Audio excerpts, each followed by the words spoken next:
What's a sign of extremely low intelligence?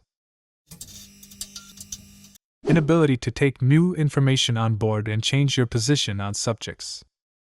People who confuse their opinions with facts. Damn bro, you killed like 95% of the population this way. I'll expand this to say people who think facts are just other people's opinions. If I claim to be a wise man, it surely means that I don't know. A fool thinks himself wise. A wise man knows himself to be a fool. Go through my post history and you'll get an idea. Self-awareness is usually a sign of higher intelligence, doesn't matter your past. If you eventually become self-aware and try to change based on that, then you're good. Holding strong opinions, yet having no ability to explain, defend, or justify them. I just say it like it is, okay? Parroting the talking points without being able to discuss them, even in their most basic terms. That indicates that they have no knowledge and no curiosity about the world.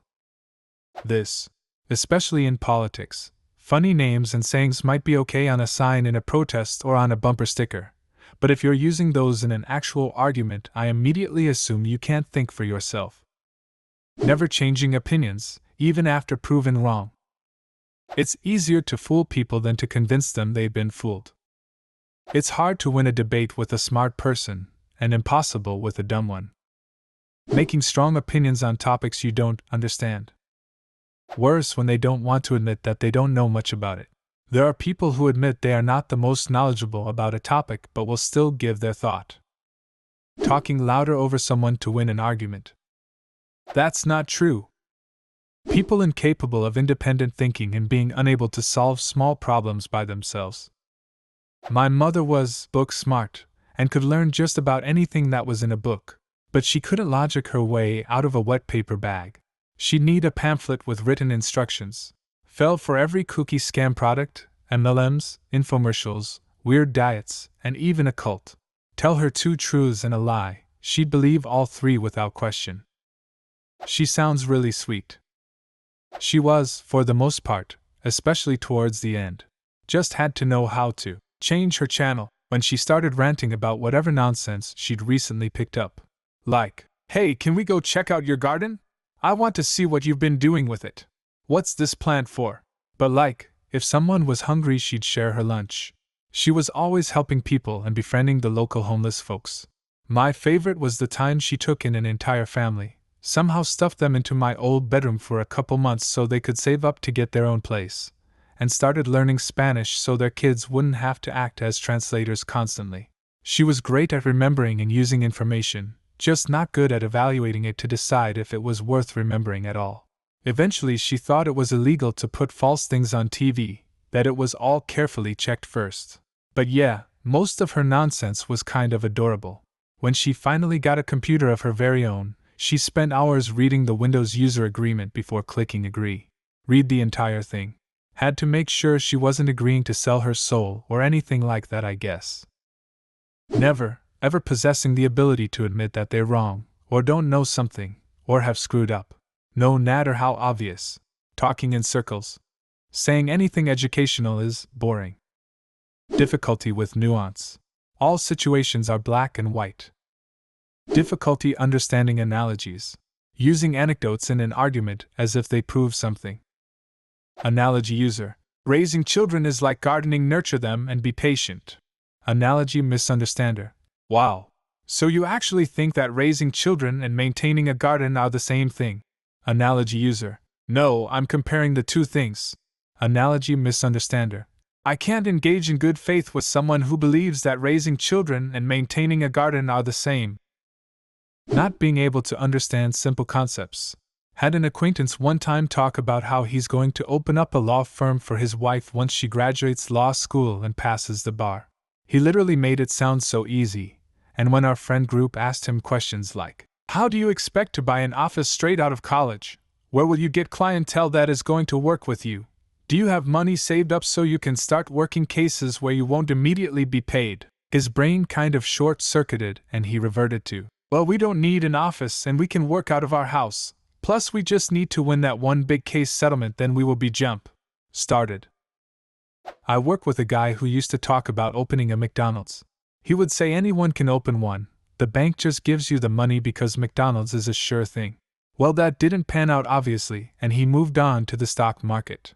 By moved on I mean he screenshots other people's portfolio posts probably from right here on Reddit and claims they are his accounts.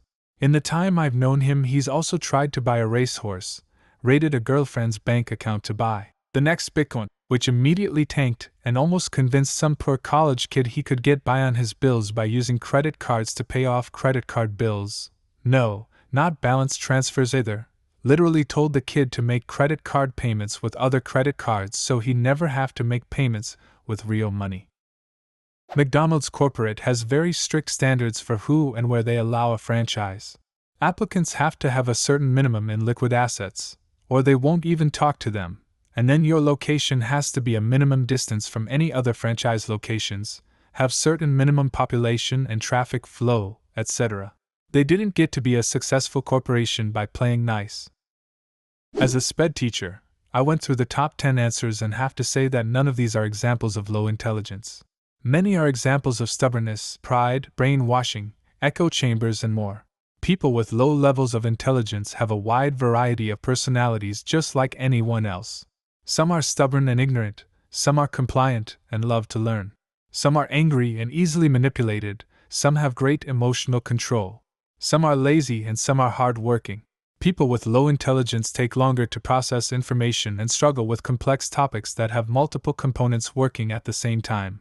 Many struggle against this deficit and develop strategies to overcome. For some, the obstacles are too large, and some simply don't have the will or behaviors to overcome their struggles. Edit. Since a lot of people are identifying themselves in this post, I really just want to point out that high intelligence can be a great trait to be born with but does not grant a person success or happiness. The reality is that it's probably not even in the top 10 of traits most valued by friend groups, families, businesses, etc. Behaviors that can be trained like self-discipline, reliability, friendliness, etc. will take you much farther in life than being able to solve complex problems at fast speeds. If you want to improve how your intelligence is perceived, remember that we live in a society where no one can be an expert in everything. However, you can focus your time on a couple things that you enjoy and always be the smartest person in the room on those things. Chances are you have already done this to some extent. Having your hand be bigger than your face. I expected this to be top comment in all honesty. Anyone who's interested in celebrities influencers to the point of obsession I have a hard time taking seriously.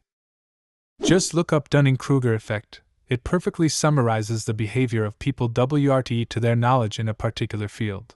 People who know less are often overconfident after getting started and learning the basics because they don't know what they don't know. On the other hand, subject matter experts are usually very careful what they say, because they know how much is there to learn and there's always a possibility that they could be wrong. I always worry that I'm an idiot, and I think about the Dunning-Kruger effect, and rationalize that I'm not overconfident in anything I do, so I must not be that dumb.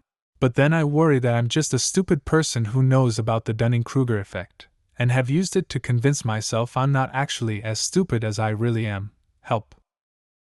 I think you need a hug more than anything. It's an endless loop once you're aware of Dunning-Kruger. I think it's like how the act of measuring something alters the measurement. But I'm not confident about this. I've never met anyone intelligent who told people how smart they were. Anyone who tells you feels they need to state it, isn't. Never asking questions. Never having questions to ask. A lack of knowledge doesn't automatically make someone unintelligent. Lacking the thirst for knowledge is the true sign of a fool. Ironically, some people don't ask questions because they don't want to appear dumb. And some people don't ask questions because social anxiety will kill them before they try. As someone who tests IQ as part of his job, I find an odd trend is strongly predictive of low to borderline IQ, being able to read fluently but then struggling to paraphrase what was read. What's a sign of extremely low intelligence? Leave a comment and subscribe to the channel if you want to see more videos like this one.